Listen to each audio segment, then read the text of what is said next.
most watched underrated anime you won't regret watching, baby. Let's get into it. You already know. Dubs.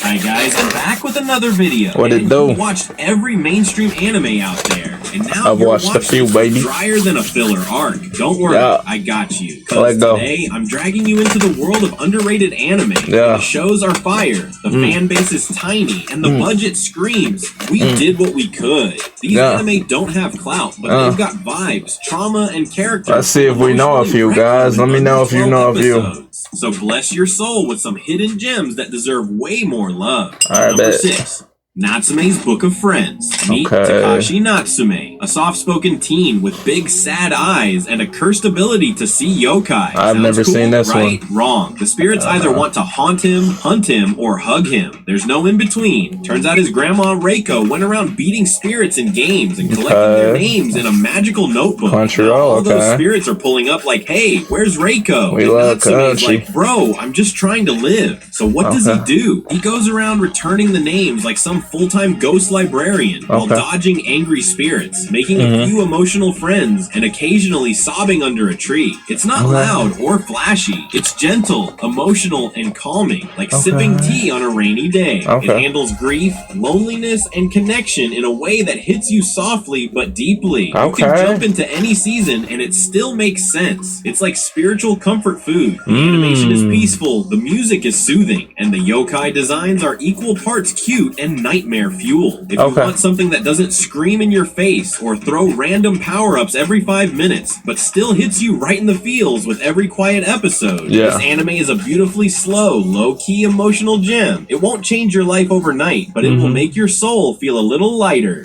On number 5. Alright, first off with the number 6 pick. I'm definitely not watching that. Y'all can let me know if y'all will. I'm not a fan of any of the ghost type of stories, yokai. No. Never. That has never been me. I'm not a fan of anything scary. My dad wants me to watch scary movies with him every day of the week. That's not happening. But the artwork, I will say, that looked pretty crisp. He's not lying. Very underrated. I've never heard of that. I might have seen like a character or something like that, but honestly, it's a lot of generic characters that look like that, so maybe not. All right, on to number 5. Let's get it. 5. Here's the deal. Balsa is a wandering warrior with the sharpest spear and sharpest jawline in anime history. She gets hired to protect Prince Chagum, a royal kid whose dad, the Emperor, is like, yeah, my son might be possessed by a spirit. Better assassinate him real quick. Dad of the year, folks. But Balsa's like, nah, fam, not on my watch, and proceeds to beat up assassins, outrun political conspiracies, and dodge spiritual disasters, all while dragging this confused, half-possessed royal child across the countryside like it's the most dangerous babysitting gig ever. The animation is so smooth, it'll make you think it was made yesterday. Thanks, Production IG. Combat choreography that's more elegant than half the sword-fighting anime out there. World building that feels like reading a fantasy novel in motion. And Balsa is one of the coolest, most mature female protagonists ever. No fan service, no nonsense. I like pure that. Spear Queen energy. It's got emotional depth, moral complexity, and the kind of fights where no one's yelling power levels. Just sharp skill and smarter tactics. Morbido isn't just good, it's a grown-up anime with the soul of a fantasy epic and the fight scenes of a samurai film. Come for the spear fights, stay for the emotional trauma, and surprisingly wholesome mom energy. On number 4. I can't lie to you. That actually looked pretty good. I ain't gonna lie to you. I really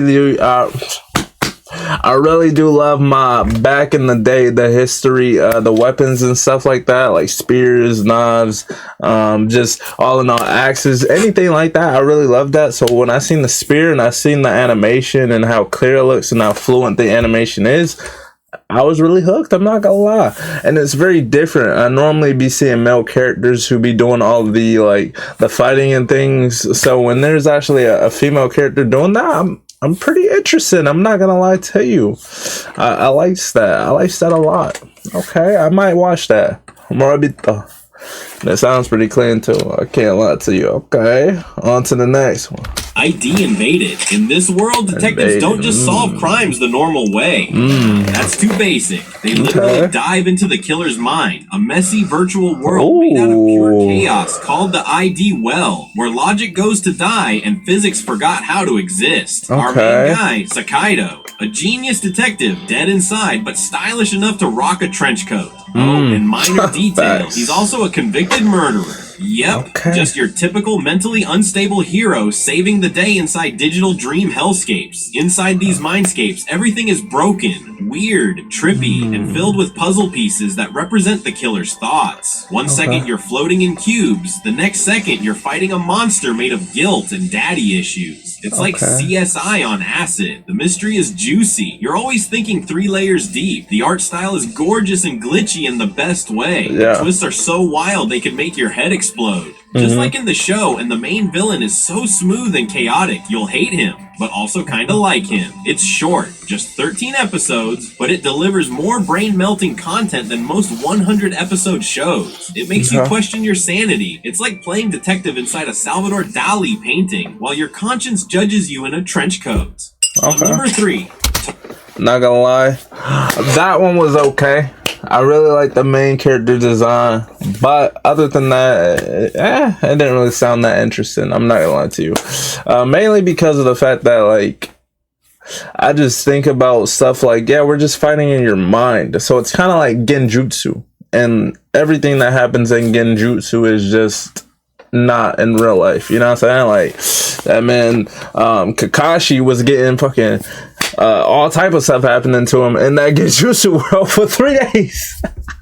And he came back and he was straight. Of course, you know, the mental, you'll still be able to, like, think of it and visualize those moments. But, like, he was still straight after he came out. So, I don't know about that part. I'm good, man. I ain't gonna lie to you. Tokyo Ravens. Back in the day, Japan tried to use Onmuji magic as a weapon in war. Because why not summon demons instead of tanks, right? Spoiler, it backfired hard and turned Tokyo into a magical disaster zone. Fast forward to the present. Exorcists are now a whole career path, like being a magical pest control agent with cool robes and spiritual Wi-Fi. Enter Harutora, our average dude from a powerful magical family who, wait for it, has 0 magical ability. He's basically the magical version of a broke prince. But when tragedy strikes and plot armor kicks in, he goes full shonen mode, joins an exorcist school, and suddenly everyone's throwing talismans, summoning familiars, and screaming spells like it's a Yu-Gi-Oh! Battle on steroids. But wait, there's more. Epic fights that look like Naruto met Bleach at a fireworks show, a tsundere childhood friend who's secretly the boss, summoning giant spirit beasts like it's Pokemon for edgy teens. Drama level so high, even the spirits need therapy, and the story starts off like a magic school anime, but by the end you're questioning identities, destinies, and why everyone suddenly got hotter and more emotionally damaged. Tokyo Ravens is a wild ride of spells, feels, and glow-ups. If you're into flashy exorcist duels, reincarnation twists, and the outfit cleaned in the mud. May to Who Is This God? This one delivers hard. On number 2. I ain't gonna lie to you. The outfit clean. But I ain't watching it. I ain't gonna lie to you. I ain't gonna lie to you at all, my boy. For one, I actually did just realize that Blue Exorcist was actually a good show, and I actually did watch that. That was like one of the only anime that I've watched about ghosts and stuff like that. But this show, I'm definitely not. I ain't gonna lie, I'm not watching that. For one, it's cool, but it's not like, it didn't really interest me like Morabito. Yeah, that's basically it. Just didn't really interest me too much. Welcome to the NHK. So meet Tatsuhiro Satu, a 22-year-old college dropout and full-time hikikomori, aka pro-level shut-in. He hasn't left his room in years, survives off convenience store food, and is 110% convinced that a shadowy organization called the NHK is behind his miserable life. Totally normal stuff. Nothing to see here. But then, plot twist, a mysterious girl named Misaki shows up and says she's gonna cure his shut-in lifestyle. Now we've got awkward therapy sessions, wild conspiracy theories, accidental game development, pyramid schemes, existential dread, and just enough dark humor to make you laugh and question your life choices at the same time. It tackles depression, anxiety, addiction, and isolation with a weird mix of comedy and absolute emotional gut punches. It's like if BoJack Horseman was made in Japan, but with more monologues, awkward encounters, and existential spiral slides. The characters are painfully real, flawed, messy, and completely relatable in the "oh no, that's me" kind of way. It's funny, but not in a ha-ha way. More like, I'm laughing because I'm nervous and emotionally unstable way. One minute you're chuckling, the next you're staring at the ceiling, rethinking a lot. But trust me, it's brilliant, honest, and low-key a masterpiece for anyone who's ever felt lost, stuck, or just extremely online. On number 1. Alright, I ain't gonna lie, guys. Let me know how you guys feel about this, but just about these shows in general. I feel like I've definitely before been like in a very depressed state in my life, like around high school, maybe a few years after I got out of high school. But now I'm really in my loving myself phase, just self-love. My self-esteem is very high, just things like that. So I'm not necessarily on that type of timing with that show. Now, if you are, that's fine, but definitely not for me. I'm really like getting out of that and really just loving myself more. So I'm definitely not watching that show. And for all of you guys who do, make sure that you guys, or just in general, guys, make sure you're loving yourself. Self-love is a big thing. Self-esteem is a big thing, guys. And the better you think about yourself, the better you treat yourself, the better you carry yourself, the better people will actually treat you and really be there for you. I mean, honestly, I think that's a fact. Of course, it's not a fact for every single person you meet, but I feel like people feel that energy. And when you bring the energy of, oh, I love myself, I care about myself, I'm doing things to better myself, then people who really, like, they will really treat you in that way. They will treat you with more respect. And that's just what I've seen. So definitely keep that in mind. It might not be true for everything, but keep that in mind, guys.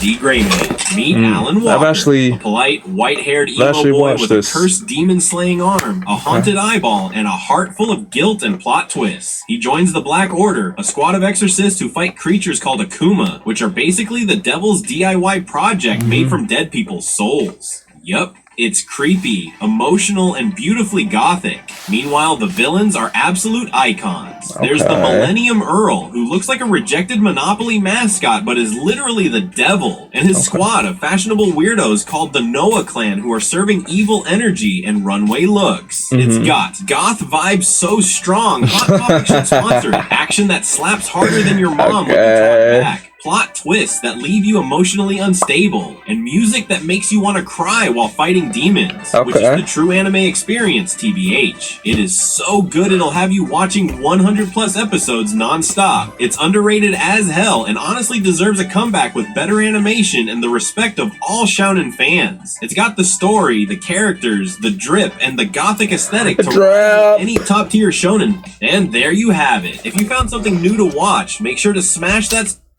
Alright, so let me just let him do the intro really quick. I'll see you in the next one. Peace out. Oh, okay. They really, but I thought it was gonna be more so. Let me see. Deserves a comeback with this show's game. The name is right here. What does that say? I can't see because I have something there. But guys, make sure y'all go and support this person right here. Subscribe and. Great video all in all. Now let me tell you guys about my The Gray Man experience. So first of all, I've watched like probably, I don't even know how many episodes I've watched. It was only a small amount because I wasn't really interested in that dark stuff. Like I told you, I'm not that ghost type of person. But I will say that the story looks interesting. The fights look very, very interesting and very like the choreography. Bro, fudge. What am I saying? the animation, we'll just say that the animation looks very crisp. Okay, having a brain fart, but I really did like the animation of it, but the art style of it just being very dark and like just gothic, like you said, is just not my style. I'm more of a happy-go-lucky type of person. I love that happiness and just feeling bright colors, flashiness all around, and that's what I like. So the only one that I would actually have to be watching is Morabito, just from this right here. I look clean, man. I can't lie. Look at that, clean as ever, baby. Holy, well, like people literally is farming on the water. Clean. My type of show right here, baby. Let me know which one of y'all is gonna watch in the comment section below, or which one y'all are, you know, which, if any, y'all are gonna watch. And definitely recommend me some more videos to react to. What do you want to see? And definitely subscribe, guys. Fly the soul, Silas, we out. Deuces.